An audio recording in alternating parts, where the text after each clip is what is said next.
Araka ny taratasy zay nomeny tamin'ny fanalananay de fa reto ny solonareo, ianao ity ny aniany ity ny aniany re. Mangataka ampanajana ny prefet Antananarivo ireo seho fokontany eo amin'ny boriboritany fahefatra mba mela azy ireo noho ny asan'izy ireo manampivoaka ny didy. Nametraka fitsaraina na eny amin'ny fitsarana miady amin'ny fanjakana mantsy izy ireo satria mihevitra fa tsy rary ny fandoloana azy ireo, mialoha kely ny fanombohan'ny fampielezan-kevitra sy ny fifidianana solombavam-bahoaka. Ambara hoy izy ireo fa tsy tokony hitanila amin'ny fikambanana na antoko politika ny sefo-pokotany. Misy amin'ireo olona vaovao nitendrena nefa no efa nilaza mazava pahibe maso tamin'ny filazam-baovao sy ny Facebook famanoana kandidam-panjakana. Efa fantatra ilay isolo anay, ilay manokana zao raha fanomezan-tsoa zany irina ny isolo no an'ny isolo toerana. Nefa efa fantatritsika tsara any amin'ny gazety sy ny Facebook any amin'ny radio rehetrarehetra any hoe iza ny olona hotoanana izany raha fanomezan-tsoa zany irina izany ao anatin'izao fifidianana solombavam-bahoaka izao. Tsindry moa io misy io na avaiza io manara-dalàna zay, kanefa kosa mino ny fahendreniny ao amin'ny fitsarana fa mba mety eny etaetanay sy ny fitarainy anay izy. Fa raha tena tonga amin'ny tsy azo anoarana, hoy ny vazaha hoe mialatsiny ataoko amin'ny teny frantsay ho vara la suite. Miantona avy hatrany moa ny didy fanesorana vantany vao tafapetraka eny amin'ny fitsarana ny antota taratasy fitarainana. Nanasony ny fanambarana iombonana natao omaly teny Mahamasina ny fokotanisany akady lalana ambonina mpahamarinana Soanerana 3J fiadalana 3L tsy mialonjafy maderana montana 3G 3M Anosy Be Ouest 1 ilany Vatopasika Anosy Zato Est 1 Akazodo Anosy Mahavelona Ivolan'ny Ray Anosy Be Ambobarikely Andavamamba Ambilany Be, izany hoe fokotany 510 amin'ireo 2 amin'ny boriboritany fahefatra. Noho ny tsindry atao aminay, tsindry matahora rehefa tsy mety manaraka baiko araky ny nambaran'ny kandida sasany, dia nahato tamin'ny asanay tsy ho sefo fokotany izahay voatanisa teo reo. Nisy an'i nefa dia milaza fa tokony ho neutre ny sefo fokotany, ary izany indrindra tokoa izahay hatramin'izay fotoana efa nipetrahana sy ny tantanana ny fokotany. Tsy momba ny atsy, tsy momba ny ery, dia nametraka rekety teny amin'ny fitsarana administratif izahay araky ny article 69 de la loi numéro 2001 tsipika 025 tamin'ny 6 avril 2003 relative au tribunal administratif et au tribunal financier. Rehefa noraisina ny fangatahana rekety dia nahazo attestation de dépôt de rekety izahay ary milaza fa ahato aloha ny arrêté fanesorana anay sefo fokotany mandra-pahatonga ny fotoana moahan'ny fitsarana administratif ny valiny rekety ary manohy ny asa trany aloha izahay sefo fokotany nalana.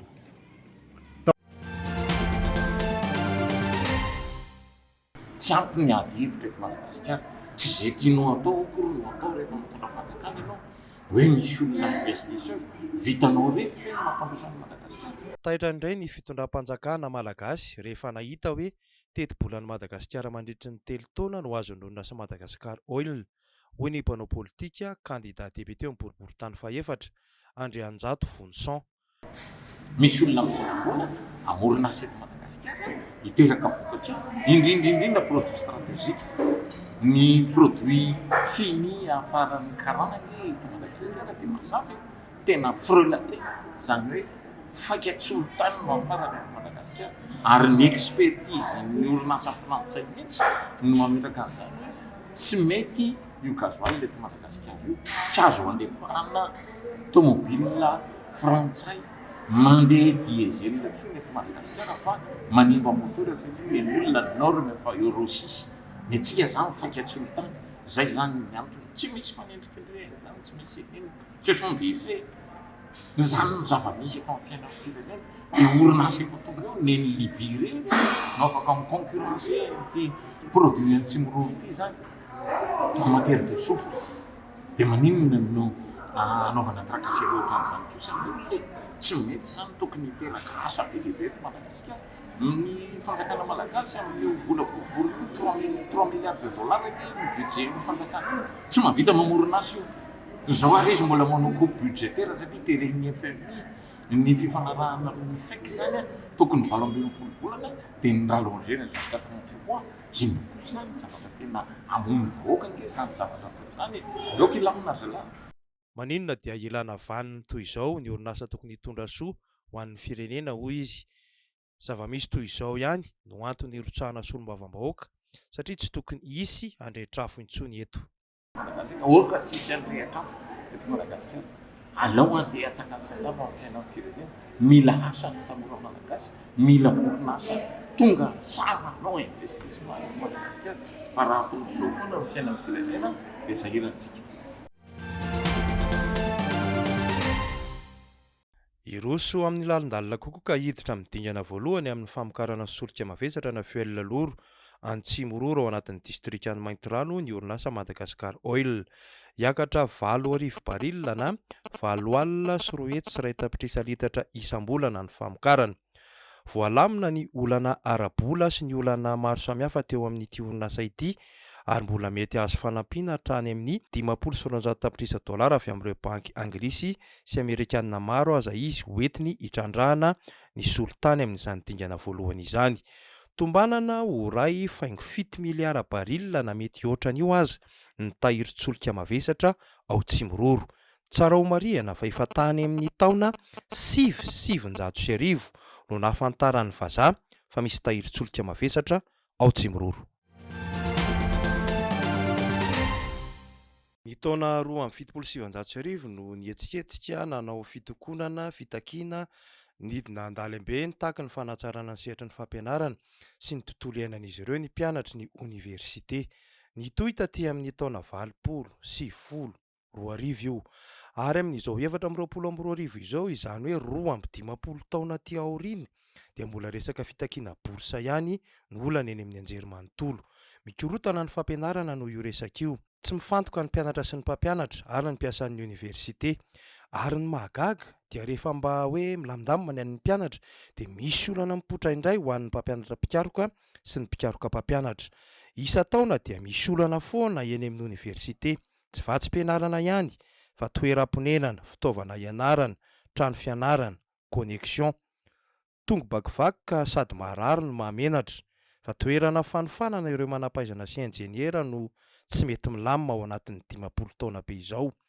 Tena tsy mampino ka mahatonga ny mpandinika fiarahamonina sasany milaza fa fanahinina korontanina mihitsy angamba io oniversite io noho ny antony ara-politika. Misy ihany koa ny kitotoam-pitantanana sy mety gaboraraka mihitsy ka hifanilihana foana avy eo ny tena fototry ny olana. Ary farany dia toa manao ambany zavatra ilay fampianarana ambaratonga ambony mihitsy ny fanjakana ka tsy manao laharam-pahamehana ny fandaminana ny fiainana sy ny fomba fiazeny. Nofoanana indray ilay fameram-bidy na prix plancher izay nametraka ho aotra faingo $550 ny 1 gigaoctet amin'ny internet eto Madagasikara. Niatra nanomboka ny 2 aprily ny fiakarana saingy niatra nanomboka ny 20 martsa kosa. Raha tsy aivina no niova ny sarany sy ny tolotra nataon'ireo mpandraraha amin'ny finday na opérateur téléphonique ka nofoanana avokoa ireo tolotra mantambajotra sosialy ary navadika ao internet feno. Nidangana be io sarany io raha fimenomen'ny mpanjifa manerana ny nosy, lasa mora lany. Ka fanontaniana mipetraka ny hoe anao tsindry amerenana anio amin'ny sarany teo aloha ve izany ny fanjakana raha nanafoana iny prix plancher iny. Nisy moa ny fampararana ny aprily 13 ho famerana amin'ny antonony ny vidiny takany any amin'ireo firenena afrikanina saingy tsy ny fanaraka firy tamin'ny votoatin'ny fanarahana natao ny vidiny nataon'ireo orinasa fa lasa nidangana hatrany. Lasa misy makatombony 100 ariary hatramin'ireo mpivarotra fahana eny rehetra eny.